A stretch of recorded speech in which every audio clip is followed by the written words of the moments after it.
Welcome back नाज़रीन। स्वात दरियाए स्वात में एक ऐसा वाकया जो कि 3-4 दिनों से उसका तस्करा हो रहा है। इंतहाई अलमनाक उसे हादसा कहा जा सकता है जब एक ही खानदान के 18 अफराद जो थे वो पानी में फंसे रहे। सैलाबी रैला आया दरियाए स्वात में, तो कई घंटे उन्होंने मदद का इंतजार किया, लेकिन पानी जो है दरियाए स्वात की बेरहम मौजें जो है वो बहा के उन्हें ले गई। और सिर्फ उन 18 लोगों को बहा के नहीं ले गई, बल्कि पुख्तूनख्वा के अवाम ने जो जिस जमात पर तीसरी दफा एतमाद का इजहार किया, मेरे ख्याल में उन्होंने कुछ उम्मीदें बांध रखी थी।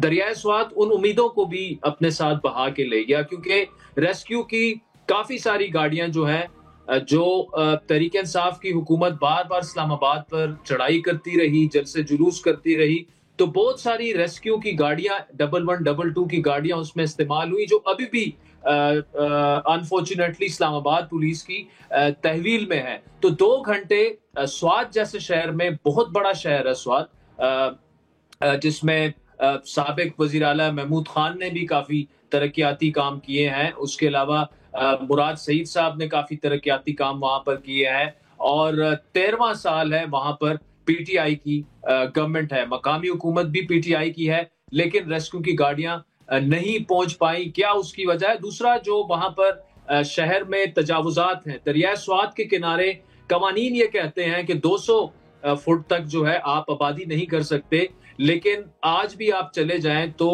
20 किलोमीटर जो है, आप जब गाड़ी में सफर करेंगे तो आप देखेंगे कि दरियाए स्वात के किनारे नाजायज जो है 30-30, 40-40 मंजिलों की बिल्डिंगें, आपको होटल्स नजर आएंगे, जो बाहर से इतने शानदार होते हैं कि वो 5 स्टार होटल ही उन्हें कहा जाए तो वो ज्यादा बेहतर होगा। उसकी इजाजत किसने दी? ये पूरा पिछले 10 से 15 सालों में ये जो गैर कानूनी आबादियां हुई हैं, और जैसे ही फ्लैश फ्लड्स आते हैं, पैटर्न हमने ये देखा है मौसमियाती तब्दीली का, माहौलियाती तब्दीली का, कि पिछले 4-5 सालों में, और खुसूसन दरियाए स्वात जो है वो बिखर जाता है। अचानक बारिशें होती हैं, क्लाउड बर्स्ट होते हैं, ग्लेशियर बड़ी तेजी से पिघल रहे हैं, और उसके बाद जो है एक ही दम सैलाबी रैले आते हैं और वो सारी चीजें बहा के लेके चले जाते हैं। तो इन तमाम मामलात पर गुफ्तगू करेंगे। अकील यूसुफजई साहब पुख्तूनख्वा की एक तमाना आवाज है, सीनियर सहाफी हैं, और उनका अपना ताल्लुक भी स्वात से हमारे साथ मौजूद है। अकील यूसुफजई साहब,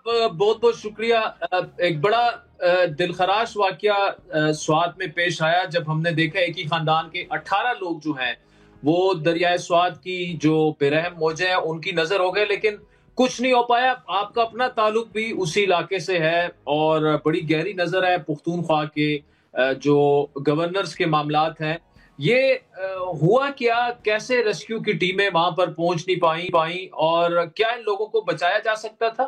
बहुत शुक्रिया आदिल साहब। ये पहली बार तो नहीं हुआ है कि स्वात में या चतराल में या बटाग्राम में या खैबर पख्तूनख्वा के किसी और इलाके में इस तरह का सानिया हुआ हो, मगर ये तो ब्लंडर हुआ है। ये तो मुजरमाना गफलत का वो मुजाहिरा है जो हमने गवर्नेंस के हवाले से खैबर पख्तूनख्वा की तारीख में कभी भी नहीं देखा है। देखिए आदिल साहब, बात यह है कि अगर दूर दराज का कोई इलाका होता, कोई ऐसा इलाका होता जो एक्सेसिबल नहीं होता या रात का टाइम होता, तो हम एक जवाब पेश कर सकते थे कि शायद कि हमने रेस्क्यू की ऑपरेशन में या कार्रवाइयों में हम नाकाम हुए हैं या हमारे पास टाइम नहीं था।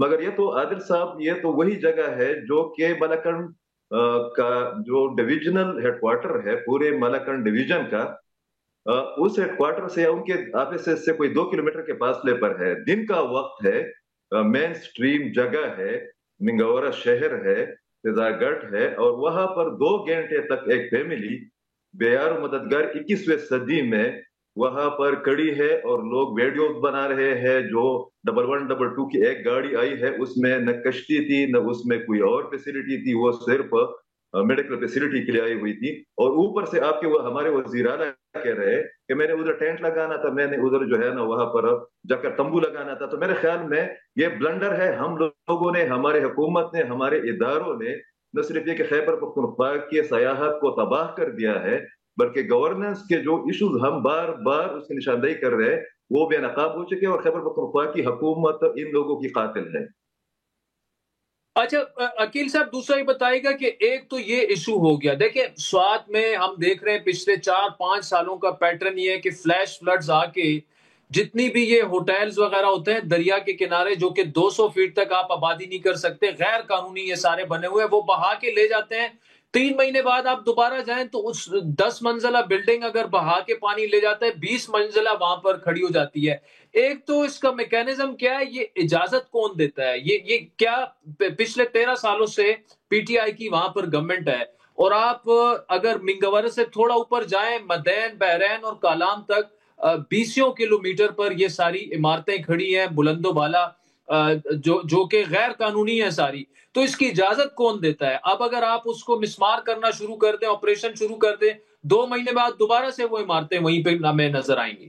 دیکھیں عادل صاحب، یہ تو مافیاز ہے اس وقت سوات یا ملکنڈ ڈویژن، وہ مختلف نوعیت کے مافیاز کے نرغے میں ہے، قبضے میں ہے، اور اس میں تمام پولیٹیکل پارٹیاں جو فیڈرل گورنمنٹ کے اہم عہدیدار ہیں، میں ان کا نام لینا مناسب نہیں سمجھتا ہوں، جو پروونشل گورنمنٹ کے اہم عہدیدار ہیں جن میں وزراء شامل ہے، وہ نہ صرف یہ کہ ٹمبر مافیا کے جو ان کے مافیاز کے لوگ ہیں ان کے ساتھ ملے ہوئے ہیں، بلکہ کرش مافیا کے نام سے پاکستان کے اندر ایک ایسا طاقتور مافیا ہم نے سوات میں دیکھا ہے جو کہ ہم نے پاکستان کے کسی ایریا میں سے پہلے نہیں دیکھا ہے۔ میں آپ کو مثال دیتا ہوں، 2016 یا 17 میں اس وقت پشاور کے اندر بیٹھی ہوئی اہم شخصیت وہ ملکن ڈویژن کے کمشنر تھے، اور اس وقت مراد سعید صاحب وہ فیڈرل منسٹر تھے۔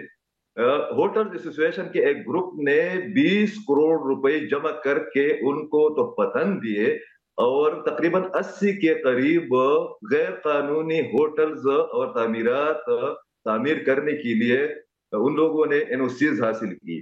سوال یہ پیدا ہوتا ہے کہ وہی شخص جنہوں نے اس تمام گیم میں، اس بلنڈر میں، اس جرم میں بنیادی کردار ادا کیا تھا، وہ اس وقت بھی پشاور میں ایک اہم عہدے پر بیٹھا ہوا ہے اور چیف منسٹر کا خاص آدمی ہے۔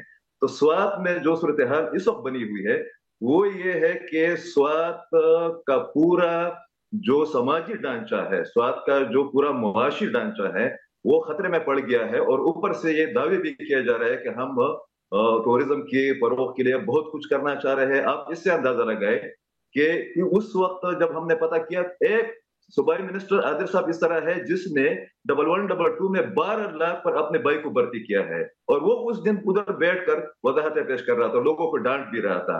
اس وقت جب پی ٹی آئی کی صوبائی حکومت ساز و سامان کو 1112 اور باقی سامان کو لے کر اسلام آباد پر چڑھائی کر رہی تھی، 2 شہر یا 2 ڈسٹرکٹ اس طرح تھے جہاں سے سب سے زیادہ ساز و سامان کو جو ہے نا ادھر شفٹ کیا گیا، ایک پشاور تھا، دوسرے نمبر پر سوات تھا۔